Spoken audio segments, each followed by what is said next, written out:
नमस्कार दोस्तों। जैसा कि आप लोगों को पता है, मैं दीपक वर्मा हिस्ट्री पढ़ाता हूँ। तो आज से हम हिस्ट्री की नई सीरीज शुरू करने जा रहे हैं, जो स्टार्टिंग से लेकर लास्ट तक कंप्लीट हिस्ट्री होगी। लगातार वीडियो आती रहेंगी। अब हिस्ट्री को देखते हैं।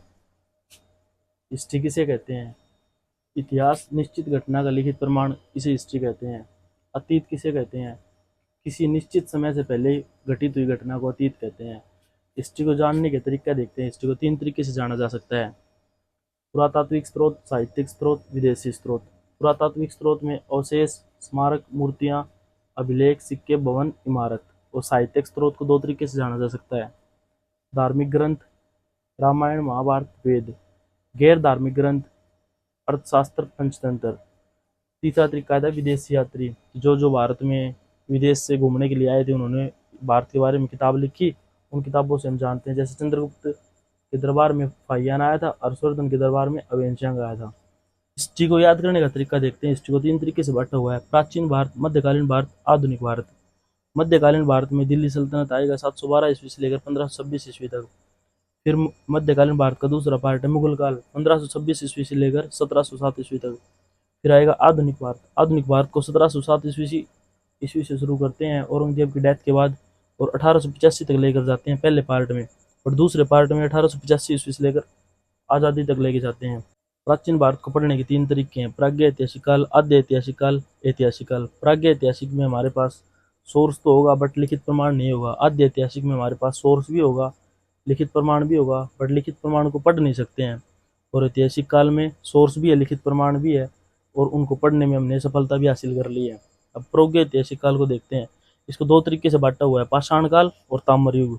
पाषाण काल को 3 तरीके से बांटा हुआ है: पूरा पाषाण, मध्य पाषाण, नव पाषाण। और जैसे ही इंसान ने पाषाण युग में धातु का प्रयोग किया, तभी ताम्र युग में पहुंच गया था। फिर आद्य ऐतिहासिक काल 8 लाख साल पहले से लेकर 4000 ईस्वी पूर्व तक। ऐतिहासिक काल में 4000 ईस्वी पूर्व से लेकर 2500 ईस्वी पूर्व तक। इसके बाद में हिस्ट्री शुरू होती है सिंधु सभ्यता से, जो हम आगे वाले पार्ट में देखेंगे। पहले डेट वाले सिस्टम को समझते हैं। जैसे आप लोग देख रहे हो, ये नंबर लाइन है। Number line 2500 minus 1000 minus 1500 minus 100 minus 50, 0 plus 50 plus 100 plus 1500 plus 1000 plus 2024, ऐसे करके नंबर लाइन है मैथमेटिक्स की। मैथमेटिक्स का एक बेसिक रूल है: अगर माइनस वाला बड़ा है तो एक्चुअल में वो छोटा है, और माइनस में एक्चुअल में छोटा है तो वो एक्चुअल में बड़ा है। इसी को समझते हैं अब हिस्ट्री से रिलेटेड कैसे करके। ई का मतलब होता है ईसा मसीह, पू का मतलब होता है पूर्व, ठीक है, पूर्व का मतलब होता है पहले। अब इसी को हिस्ट्री की लाइन पे समझेंगे तो 2500 ईस्वी पूर्व मतलब, इन दोनों में अगर कंपैरिजन करके देखें तो 50 ईस्वी पूर्व बड़ा है 2500 ईस्वी पूर्व से। सेम ऐसे 2500 ईस्वी पूर्व में और 1000 ईस्वी पूर्व में देखें तो 1000 ईस्वी पूर्व बड़ा है। मतलब लाइन समय रेखा ऐसे जाएगी, टाइम यहाँ से शुरू होएगा और यहाँ तक जाएगा, 2024 तक पहुंचेगा।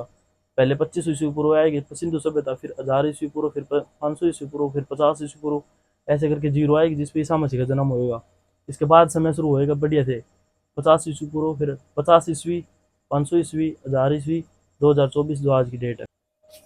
आगे वाली वीडियो में हम सारी डेट्स को देखेंगे हिस्ट्री में, जितनी भी डेट आती हैं, और उसके बाद हिस्ट्री को कंटिन्यू करेंगे। Thanks for watching. Like, comment and share करना मत भूलिए।